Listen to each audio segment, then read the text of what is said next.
წარმოედგინეთ დღეს რა სახარება წავიკითხეთ, ხო? დღეს რა სახარება წავიკითხეთ. განღვეულის განკურნებასთან დაკავშირებით. 32 წელი იყო ავად.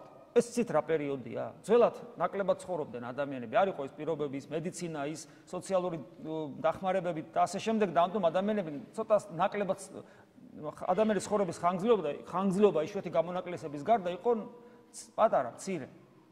და აქედან 32 წელი მარტო ავად იყო ეს კაცი. ეს მთელი ცხოვრებაა. წარმოგიდგენიათ?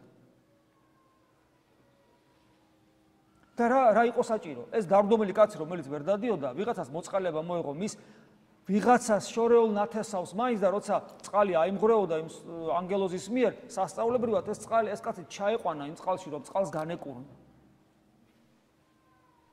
38 წლის განმავლობაში, მთელი ცხოვრების განმავლობაში, მის გარშემო არ აღმოჩნდა არც ერთი ადამიანი, რომელსაც ექნებოდა გულმოწყალება მის მიმართ და მოეხმარებოდა და თვითონ ვერ დადიოდა და რომ ესე იგი იმ წყალში ჩაეყვანა.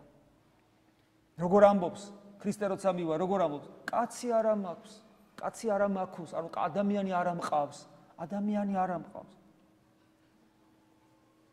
ეს ჩვენთვის ძალიან ახლობელი უნდა იყოს ისე. ხანდახან მაინც ხო გვიგზნია მარტოობა და საშინელებაა მარტოობა.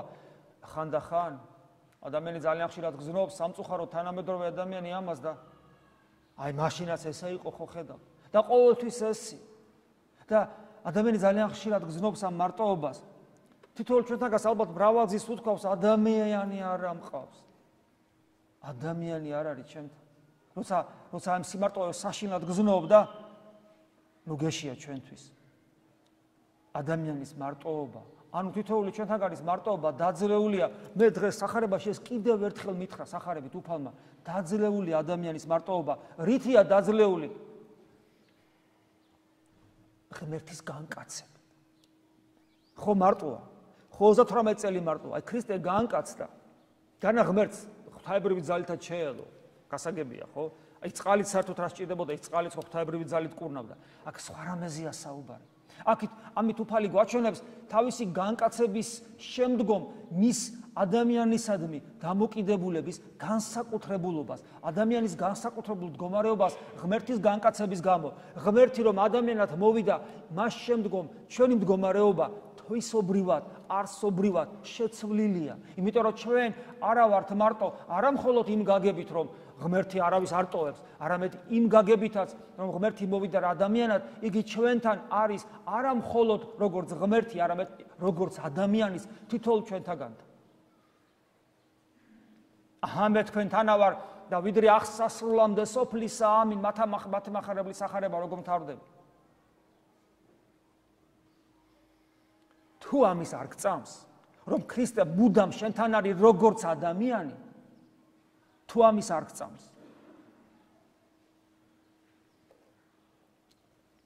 კიდევ ვიმეორებ, მე მინდა პრიმიტიულად არ ვიაზროვნოთ. ხელს რო ვკიდებ, რო ვერ ვკიდებ ადამიანი იტყვის. მამა რო ყავდეს, ძლიერი, კეთილშობილი, ზურგი რო აშენი და ცოცხალი რო ყავს. სადაც არ უნდა წახვიდე, განა შენ მარტო ხარ, განა მამა გვერდზე არ არის. შენ ხო იცი რომ პატარა პრობლემა და მამა იმ წამსვე თავისი ძალაუფლები ჩვენთან არის. და ეს მამა მეფეა და შენ მეფის შვილი ხარ, მისი ოჯახის წევრი ხარ.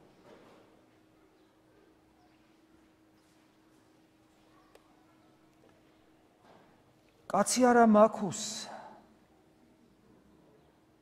38 წელი ეს ადამიანს ეძებდა. თვითონ თუ იყო ადამიანობის ამ დიდი გაგებით ეს სხვა საკითხია. ვიცით, გადმოცემა ამ ადამიანის შესახებ ეს კიდე ცალკე პრობლემაა, მაგრამ ეს ხო უნდა განვაზოგადოთ. ადამიანი საძებარია.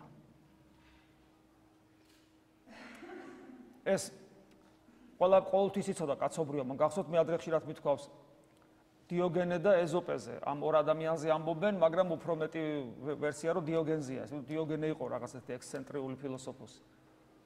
დიოგენზია ესე ნათქვამი რომ ხალხმრავალ მოედნებზე დღისით, მზისით დადიოდა ფანარი მოგეხსენებათ რა ცეცხლი ესე იგი რაღაც. დადიოდა და რადგინა კაცო ამ მზისით ეს სინათლეოდა. სიბნელეა. ადამიანი არ არის, ადამიანს ვეძებ. ადამიანები არ არიან? ეკითხებოდა. და იქ მე ძალიან მძაფრად აღიქვავდა და მძაფრი პასუხი ჰქონდა დიოგენეს. ადამიანს ეძებდა თავისი ამ ქმედებით. მე წავდოდა კასრში იცხოვრებდა.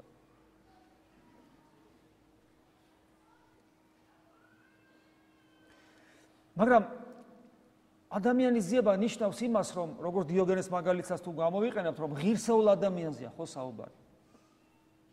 ღირსეული ადამიანი ყოველთვის ესე იყო. აგეთ წარმართი დიოგენე ვახსენე, მაგრამ ეხლა გაგვახსენდება ჩვენი წმინდა, ჩვენი ერის მამა ილია. აბა რა დაწერა გავიხსენოთ? კაცი ადამიანი. წარმოიდგინეთ, რა საოცრებაა, ხო? იქ დიოგენე თქვა და აგერ მან დაწერა კაცი ადამიანი. რა, ლუარსაბ თათქარიძე მკვლელი იყო, მრუში იყო, აღსარებელი და მაზიარებელი არ იყო თუ რა? რა საშავებდა? არ თქვათ, ეხლა ჭამა უყვარდაო. ჭამა უყვარდა, მარხვის ბოლო რომ მოიწევა ხოლმე, ზოგს ხორცი ელანდება, ზოგს ყველი და აღარ იციან რა ქნა. და ზოგს სასმელი და თრობა. ჩვენ გვაქვს უფლება ლუარსაბი განვიკითხოთ? არა გვაქვს ამის უფლება. ილიამ სხვას დაწერა. ამისთანა ბედნიერი გახსოვ. ილია ტკიოდა. ილია კაცი იყო და მიუხედავად იმიტომ რომ იმისა რომ საქართველოში მაშინ კაცები ბევრნი იყვნენ. ვინც ის გაცილებდი ბევრნი ვიდრე დღეს არიან. მაგრამ მაინც მარტო იყო, იმიტომ რომ ძალიან დიდი იყო და რაც უფრო დიდი ადამიანი უფრო მარტო.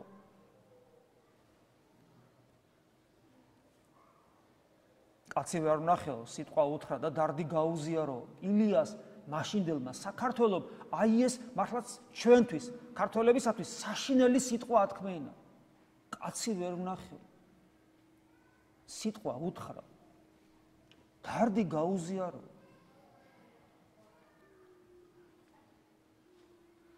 მაგრამ უფალი ილიასაც, დიოგენესაც მაშინ არ იყო განკაცებული, მაგრამ აი ადამიანს რომელიც აი ამგვარად ეძებს, თითოეულ ჩვენთაგანს ეტყვის, განამეტყო უბრალოდ გამკაცდი. როგორ არ აყვავს ადამიანები, ჩვენი ტკივილების გამცდელით, ნუგეშინის ცემელით, უღალატო ჩვენი გამგები, რომელიც მოგხედავს, ყავს ეს ადამიანი და ეს ადამიანი არის კაცი იესო ქრისტე. რა თქმა უნდა, ჩვენ უნდა ვისწავლოთ ამ სახარების მაგალითად ჩვენ როგორი უნდა ვიყოთ. ჩვენ ხომ უნდა მივბაძოთ ქრისტეს. მობაძავ ჩემ და იქმენით, ვითარცა მე ქრისტესა, პავლე მოციქული ამბობს, ჩვენ უნდა მივბაძოთ ქრისტეს. ყველაფერში აბსოლუტურად. და თვით ღმერთობაში უნდა მივბაძოთ. იმიტომ რომ ჩვენ უნდა გავხდეთ ღმერთნი მადლით. ეს არის ჩვენი ღირსება. მაგრამ სანამ მივბაძავთ მას ჩვენ ღმერთობაში, ანუ მარადილ ბედნიერებაში. მანამდე ჩვენ უნდა მივბაძოთ მას ადამიანობაში, რომელიც ასევე ღმერთობაცა, მშვიდვარ და მდაბალ გულით. სიყვარულით ახსავსე, ფაქიზი, თავისუფლების არ შემლახველი. გახსოვთ როგორ ეუბნება, გინდა განიკურნო. კი არ მივიდა და კი არ განკურნა, გინდა რომ განიკურნო. ფაქიზად, თხილად ეკითხება, ნახეთ სახარებაში როგორ არის. და ხოლო ჩვენ ვისწავლით რამ სახარებისაგან თუ როგორი უნდა იყოს ადამიანი, ქრისტეს უნდა გავდე. ესე იგი ადამიანი არ არის ის, ვისაც ორი ფეხი, ორი ხელი, თავი აქვს, რომელიც ლაპარაკობს, რომელსაც ადამიანის გენეტიკა აქვს, ადამიანის სხვა რაღაცა. ადამიანი იქ იწყება, სადაც გადალახული არის ეგოიზმისა, სიამაყე, ამპარტავნება. ადამიანი არის პიროვნება, რომელიც მიმართულია სხვა პიროვნებისადმი. ადამიანი არის თვალები, რომელიც სხვისი თვალებისაგან სიყვარულით და თანაგზნობით იმზირება.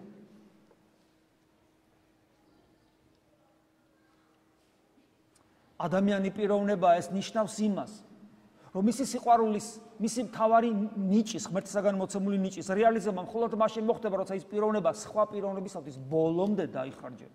ეს იდეალია მესმის, მაგრამ ამ დროს ხდება ადამიანის ფორმირება.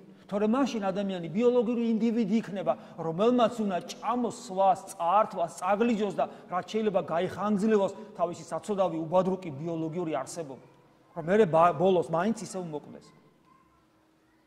რადგან ადამიანი ღვთის ხატია და პიროვნება აი ამაში მდგომარეობს, აქეთ ჩვენი ბუნებითი არსებობა და აქეთ პიროვნება. და პიროვნება ბუნებითი არსებობისაგან აი ამით განსხვავდება პიროვნული არსებობა, იმიტომ რომ იგი მხოლოდ მაშინ რეალიზდება, იმიტომ რომ თავარი ის რეალიზდება სიყვარულის გარეშე პიროვნება ვერ რეალიზდება, სიყვარული კი და რეალიზდება მაშინ, როცა ცხოვრობს სხვისთვის. კიდევ ვიმეორებ, მე ესეთი არა ვარ. შეიძლება რომელიმე თქვენთაგანი არის ესეთი კარგი, მაგრამ ეს ჩვენთვის იდეალია და ჩვენ ეს იდეალი არასოდეს არ უნდა დაგვავიწყდეს. აბა მაშინ რაღა ფასი აქვს ჩვენ აღდგომას საკუთარ თავს ხომ არ მოვატყვილებ.